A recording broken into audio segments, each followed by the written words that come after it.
ചൂട് വെള്ളത്തിൽ വാട്ടിക്കുഴച്ച് അയച്ച് പരത്തി ചുട്ടെടുത്ത ചപ്പാത്തിക്ക് മയവും മണവും രുചിയും കൂടുതലാണ്. നമ്മൾ ചിക്കൻ വാങ്ങിക്കുമ്പം ആദ്യം മഞ്ഞൾപ്പൊടി ഇട്ട് ഒന്ന് റെസ്റ്റ് ചെയ്യാൻ വയ്ക്കുക.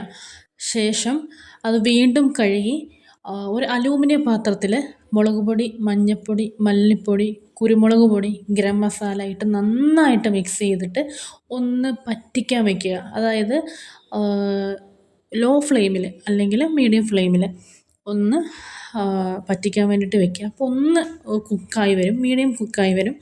അതിന് ശേഷം നമ്മൾ മിക്സ് ചെയ്യാൻ പോകുന്ന മസാലയിലേക്ക് സവാള, ഇഞ്ചി, വെളുത്തുള്ളി ചതച്ചത്, പച്ചമുളക്, കറിവേപ്പില അതൊക്കെ നമ്മൾ നന്നായിട്ട് വഴറ്റിയിട്ട് അതിലേക്ക് നമ്മൾ നമ്മൾ ഓൾറെഡി മസാലകൾ ചെയ്തിട്ടുണ്ടല്ലോ.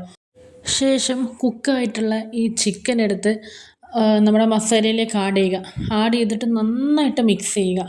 വെള്ളം ആവശ്യമുണ്ടെങ്കിൽ മാത്രം ആഡ് ചെയ്താൽ മതി.